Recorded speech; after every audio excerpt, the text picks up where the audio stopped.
राम राम राम राम राम राम राम राम राम नारायण नारायण। संबंध स्वभावज कर्मों को सहज कर्मों को निष्काम भाव पूर्वक और पूजा बुद्धि से करते हुए उसमें कोई कमी रह भी जाए तो भी उसमें साधक को हताश नहीं होना चाहिए। इसको आगे के 2 श्लोकों में बताते हैं। श्रेयान् स्वधर्मो विगुणः परधर्मात् स्वनुष्ठितात् स्वभावनियतं कर्म कुर्वन्नाप्नोति किल्बिषम्। 43वां श्लोक। अच्छी तरह से अनुष्ठान किए हुए पर धर्म से गुण रहित अपना धर्म श्रेष्ठ है, कारण कि स्वभाव से नियत किए हुए स्वधर्म रूप कर्म को करता हुआ मनुष्य पाप को प्राप्त नहीं होता।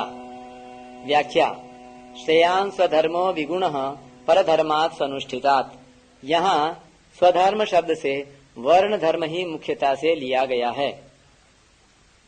परमात्मा प्राप्ति के उद्देश्य वाला मनुष्य स्व को अर्थात अपने को जो मानता है उसका धर्म यानी कर्तव्य स्वधर्म है। जैसे कोई अपने को मनुष्य मानता है तो मनुष्यता का पालन करना उसके लिए स्वधर्म है, ऐसे ही कर्मों के अनुसार अपने को कोई विद्यार्थी या अध्यापक मानता है तो पढ़ना या पढ़ाना उसका स्वधर्म हो जाएगा। कोई अपने को साधक मानता है तो साधन करना उसका स्वधर्म हो जाएगा। कोई अपने को भक्त, जिज्ञासु और सेवक मानता है तो भक्ति, जिज्ञासा और सेवा उसका स्वधर्म हो जाएगा। इस प्रकार जिसकी जिस कार्य में नियुक्ति हुई है और जिसने जिस कार्य को स्वीकार किया है उसके लिए उस कार्य को सांगोपांग करना स्वधर्म है। ऐसे ही मनुष्य जन्म और कर्म के अनुसार अपने को जिस वर्ण और आश्रम का मानता है उसके लिए उसी वर्ण और आश्रम का धर्म स्वधर्म हो जाएगा। ब्राह्मण वर्ण में उत्पन्न हुआ अपने को ब्राह्मण मानता है तो यज्ञ कराना, दान लेना, पढ़ाना आदि जीविका संबंधी कर्म उसके लिए स्वधर्म हैं। क्षत्रिय के लिए युद्ध करना, ईश्वर भाव आदि, वैश्य के लिए कृषि, गौरक्षा, व्यापार आदि और शूद्र के लिए सेवा, ये जीविका संबंधी कर्म स्वधर्म हैं। ऐसा अपना स्वधर्म अगर दूसरों के धर्म की अपेक्षा गुण रहित है अर्थात अपने स्वधर्म में गुणों की कमी है, उसका अनुष्ठान करने में कमी रहती है तथा उसको कठिनता से किया जाता है, परंतु दूसरे का धर्म गुणों से परिपूर्ण है, दूसरे के धर्म का अनुष्ठान सांगोपांग है और करने में बहुत सुगम है, तो भी अपने स्वधर्म का पालन करना ही सर्वश्रेष्ठ है।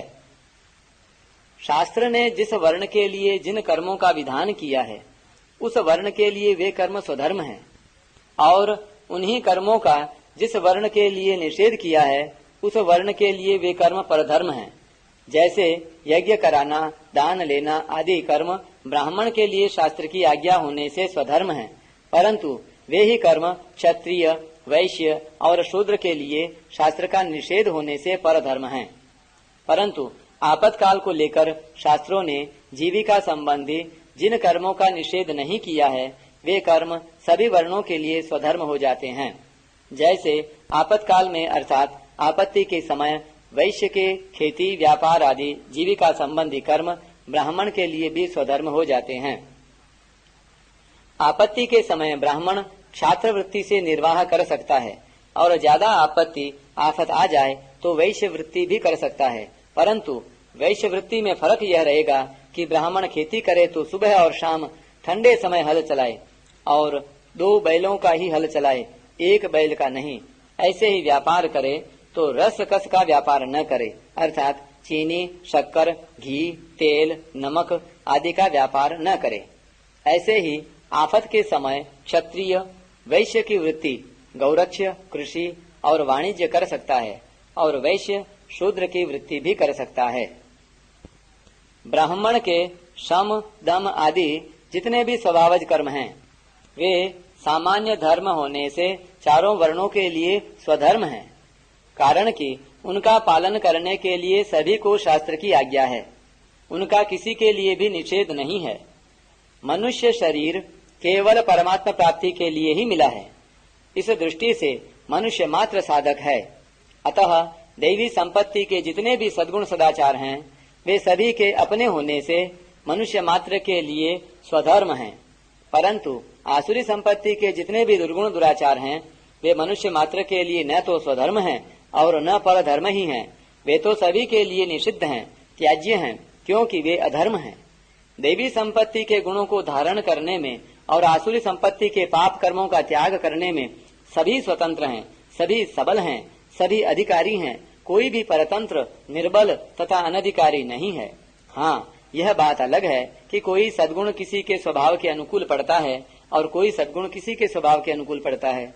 जैसे किसी के स्वभाव में दया मुख्य होती है और किसी के स्वभाव में उपेक्षा मुख्य होती है।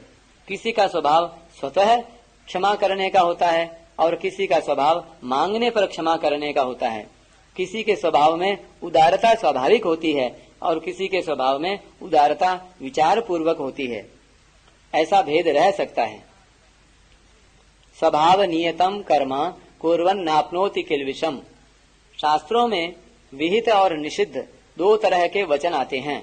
उनमें विहित कर्म करने की आज्ञा है और निषिद्ध कर्म करने का निषेध है।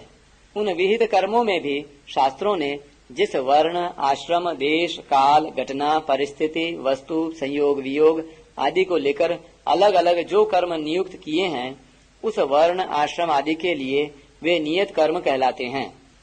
सत्व, रज और तम, इन तीनों गुणों को लेकर जो स्वभाव बनता है, उस स्वभाव के अनुसार जो कर्म नियत किए जाते हैं, वे स्वभाव नियत कर्म कहलाते हैं। उन्हीं को स्वभाव प्रभव, स्वभावज, स्वधर्म, स्वकर्म और सहज कर्म कहा है। तात्पर्य यह है कि जिस वर्ण में, जिस जाति में जन्म लेने से पहले इस जीव के जैसे गुण और कर्म रहे हैं, उन्हीं गुणों और कर्मों के अनुसार उस वर्ण में उसका जन्म हुआ है। कर्म तो करने पर समाप्त हो जाते हैं, पर गुण रूप से उनके संस्कार रहते हैं।